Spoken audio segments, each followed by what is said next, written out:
Assalamualaikum warahmatullahi wabarakatuh.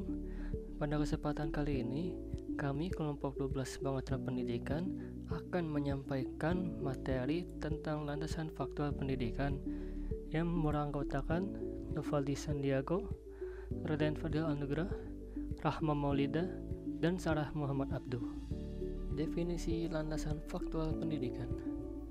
Landasan faktual pendidikan adalah asumsi-asumsi tentang kehidupan manusia sebagai sasaran pendidikan apa adanya yang dijadikan titik tolak dalam rangka pendidikan. Landasan faktual pendidikan bersumber dari hasil riset ilmiah dalam berbagai disiplin ilmu. Sehingga landasan faktual juga disebut sebagai landasan ilmiah pendidikan, landasan deskriptif pendidikan, dan landasan empiris pendidikan. Mudia Harjo menyatakan landasan empiris pendidikan adalah sistem konsep pendidikan yang bertitik tolak dari asumsi-asumsi yang berupa cabang-cabang ilmu yang disusun berdasarkan penelitian empiris. Karakteristik landasan faktual pendidikan. Karakteristik landasan faktual pendidikan adalah deskriptif, yang berarti bahwa asumsi-asumsi dalam landasan faktual pendidikan bersifat menggambarkan apa adanya tentang pendidikan. Manfaat landasan faktual pendidikan bagi pendidik atau calon pendidik adalah sebagai berikut. Yang pertama, memperluas wawasan tentang fakta-fakta empiris pendidikan. Lalu yang kedua, memahami fakta-fakta apa adanya tentang pendidikan sebagai titik tolak dari mana praktik pendidikan dimulai. Lalu yang ketiga, menghindari terjadinya kesalahan-kesalahan dalam praktik pendidikan. Menurut Mudia Harjo, jenis-jenis landasan faktual pendidikan atau landasan ilmiah pendidikan meliputi landasan biologis, landasan fisiologis, landasan historis, landasan antropologis, landasan psikologis, landasan politis, landasan ekonomis, dan landasan sosiologis. Landasan biologis pendidikan. Konsep landasan biologis pendidikan. Landasan biologis pendidikan adalah seperangkat konsep biologi tentang manusia yang dijadikan titik tolak dalam pendidikan. Adapun konsep biologi yang dimaksud yaitu konsep-konsep yang mendeskripsikan karakteristik manusia sebagai makhluk hidup yang berbeda dari makhluk hidup lainnya. Dalam sudut pandang biologi, perbedaan mencolok manusia dari hewan yaitu yang pertama, pada saat dilahirkan, manusia berada dalam keadaan tidak berdaya. Yang kedua, masa muda manusia lebih panjang dibanding hewan. Yang ketiga, manusia adalah hewan yang tidak ditetapkan. Implikasi landasan biologis pendidikan. Yang pertama, manusia adalah makhluk biologis yang lahir tak berdaya. Karena itu, bantuan berupa pendidikan diperlukan manusia agar dapat hidup mandiri. Yang kedua, masa muda manusia lebih panjang dibanding hewan. Karena itu, selain perlu dididik, manusia pun punya kesempatan untuk belajar atau mendidik diri sendiri.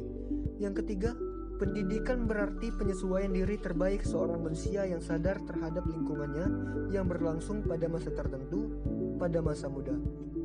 Landasan fisiologis pendidikan. Konsep landasan fisiologis pendidikan. Landasan fisiologis pendidikan adalah seperangkat konsep fisiologi tentang manusia yang dijadikan titik tolak dalam pendidikan. Adapun konsep fisiologi yang dimaksud yaitu fungsi tubuh dan organ-organ manusia yang merupakan karakteristik individu yang tampak dalam gerakan jasmani sebagai pernyataan hidup. Konsep-konsep fisiologi tentang manusia dapat diidentifikasikan sebagai berikut.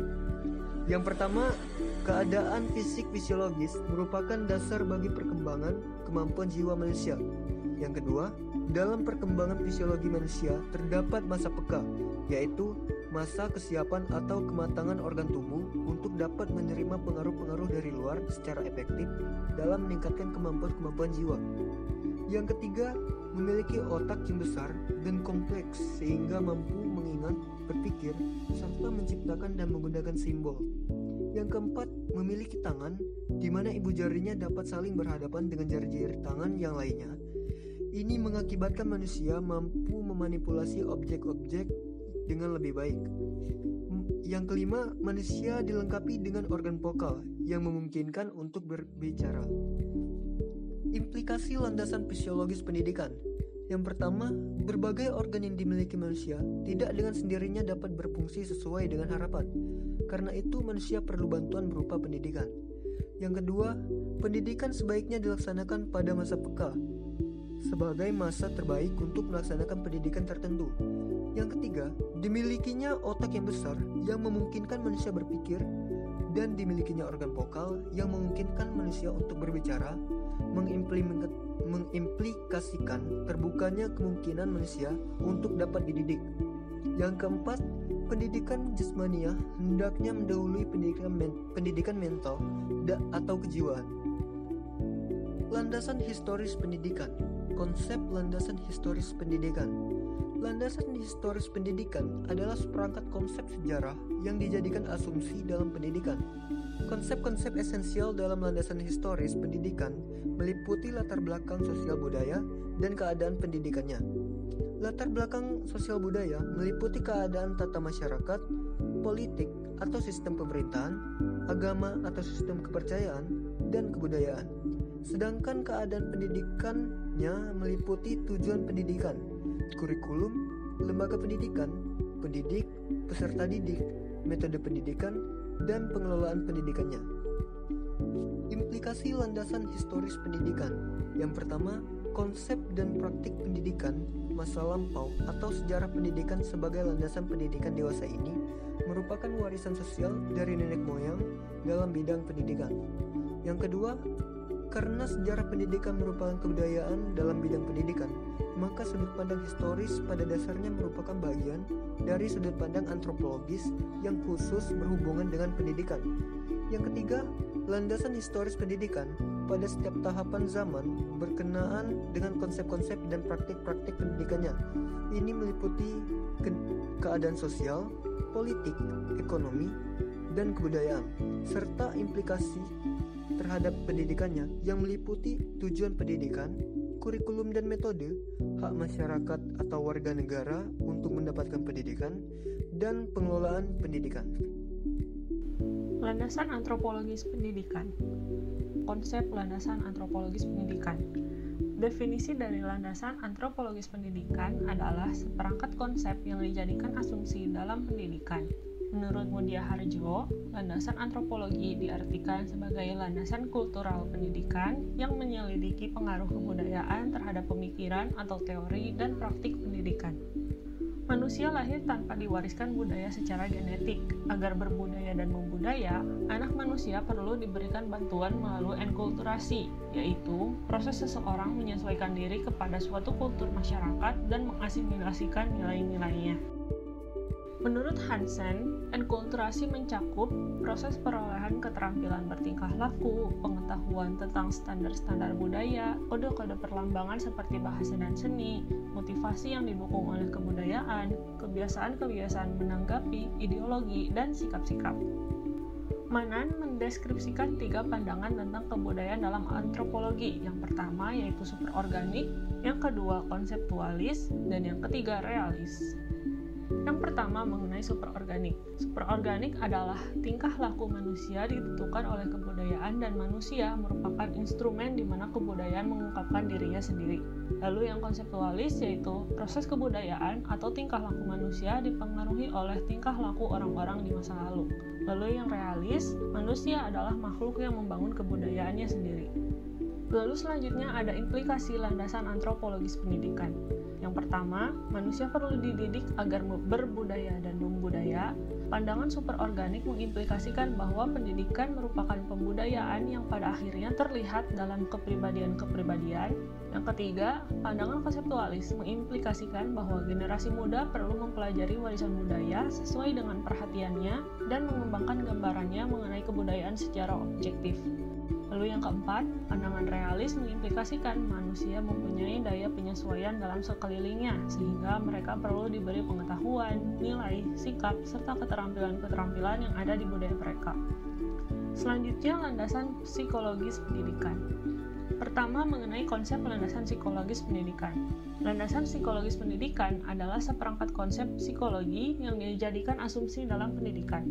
Konsep psikologi meliputi konsep individu, perkembangan individu, tahap-tahap perkembangan individu, dan teori tentang perubahan tingkah laku individu atau teori belajar.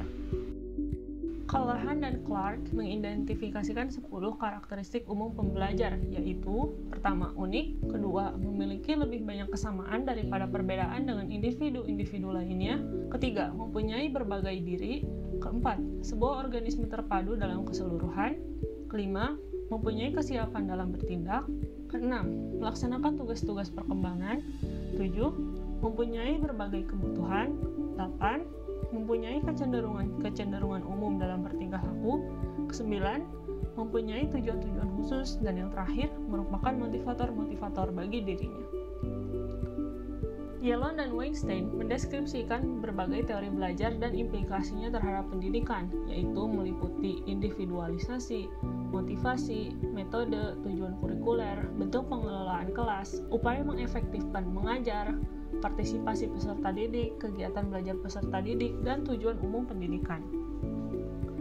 Selanjutnya, implikasi landasan psikologis pendidikan. Pendidikan adalah upaya bantuan yang diberikan kepada individu agar dapat belajar efektif atau mengalami perubahan tingkah laku yang diharapkan. Pendidik berperan memotivasi dan memfasilitasi individu untuk dapat menyelesaikan perkembangannya. Pendidik perlu mengaplikasikan asumsi-asumsi psikologis, konsep individu sebagai pembelajar, tahap-tahap dan tugas-tugas perkembangan, serta teori-teori belajar perlu dijadikan titik tolak dalam menentukan sasaran, cara-cara, dan teknik-teknik pembelajaran yang efektif. Pendidikan adalah penyesuaian diri terbaik dari seorang manusia yang sadar telah berkembang secara jasmani dan kejiwaan untuk berhubungan dengan lingkungan. Pendidikan identik dengan personalisasi, yaitu upaya membantu perubahan tingkah laku individu untuk mencapai perkembangan optimal menjadi diri sendiri. Selanjutnya adalah landasan politis pendidikan. Yang pertama mengenai konsep landasan politis pendidikan. Landasan politik pendidikan adalah seperangkat konsep politik yang dijadikan asumsi dalam pendidikan. Budiaharjo mengidentifikasi 4 unsur pokok politik, yaitu tatanan kekuasaan yang berakar pada budaya dan organisasi sosial sebagai bentuk politik, penentuan kebijakan-kebijakan hidup bernegara berdasarkan peraturan perundang-undangan dan rasa keadilan dan kemanusiaan yang beradab sebagai kemauan politik, menyelenggarakan kesejahteraan hidup rakyat berdasarkan kebijakan serta kebutuhan dan kemampuan sebagai implementasi politik, hubungan internasional sebagai hal khusus dalam rangka mewujudkan implementasi hidup bernegara.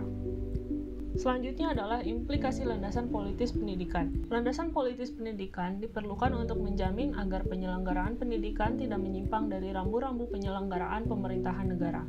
Ditinjau dari politik, pendidikan diartikan sebagai proses sivilisasi, yaitu suatu upaya menyiapkan warga negara yang sesuai dengan aspirasi bangsa dan negaranya. Budiaharjo mengidentifikasi 4 unsur utama dalam landasan politik pendidikan, yaitu 1. Hubungan tatanan politik dengan pendidikan, 2. Hubungan kemauan politik atau kebijakan politik dengan pendidikan, 3. Hubungan implementasi politik dengan pendidikan, dan 4. Hubungan kerjasama internasional dengan pendidikan.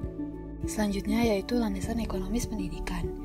Yang pertama yaitu konsep ekonomi dalam landasan ekonomi pendidikan. Landasan ekonomi pendidikan adalah seperangkat konsep ekonomi yang dijadikan asumsi dalam pendidikan. Ekonomi merupakan ilmu yang mempelajari tentang berbagai hal berkaitan dengan kesejahteraan material manusia. Pendidikan akan menghasilkan tenaga kerja produktif yang sangat dibutuhkan dalam rangka ekonomi. Selain itu, ekonomi juga memengaruhi pendidikan. Kebijaksanaan ekonomi akan memengaruhi uang yang tersedia untuk pendidikan, cara-cara pemerintah dan individu-individu membiayai pendidikan atau latihan, serta cara mengalokasikan sumber yang berbeda antara satu pendidikan dengan yang lainnya. Ada 3 pokok bahasan dalam studi landasan ekonomi pendidikan, yaitu yang pertama, landasan ketenagakerjaan dalam pendidikan, yang kedua, landasan finansial dalam pendidikan, dan yang ketiga, landasan manajemen dalam pendidikan. Selanjutnya yaitu implikasinya terhadap pendidikan. Hubungan antara ekonomi dan pendidikan mengimplikasikan konsep, prinsip, dan fakta perilaku manusia dalam mencapai kemakmuran material harus dipertimbangkan sebagai titik tolak dalam rangka pendidikan. Dalam konteks ekonomi mikro, pendidikan adalah profesionalisasi, yaitu proses seorang individu menjadi tenaga profesional. Sedangkan dalam konteks ekonomi makro, pendidikan adalah human investment atau usaha penanaman modal pada diri manusia untuk meningkatkan mutu tenaga kerja sehingga meningkatkan produksi barang dan atau jasa. Selanjutnya yaitu landasan sosiologis pendidikan. Yang pertama ada konsep sosiologi dalam landasan sosiologis pendidikan. Landasan sosiologis pendidikan adalah seperangkat konsep sosiologi yang dijadikan asumsi dalam pendidikan. Bloom dan Selznick menyatakan sosiologi bertujuan menemukan struktur dasar masyarakat manusia, mengenali kekuatan-kekuatan utama yang memperkokoh atau memperlemah bersatunya kelompok-kelompok, dan mempelajari kondisi-kondisi yang mengubah kehidupan sosial. Syarifuddin menjelaskan dalam struktur sosialnya setiap anak mempunyai kedudukan dan peranan tertentu. Status dibedakan menjadi dua macam, yaitu ascribed status, yaitu status yang diperoleh sejak lahir atau diberikan kepada individu, dan achieved status, yaitu status yang memerlukan kualitas tertentu yang diraih melalui upaya tertentu. Agar generasi muda dapat meraih achieved status dan melaksanakan berbagai peranan sesuai dengan statusnya tersebut, maka masyarakat melakukan sosialisasi.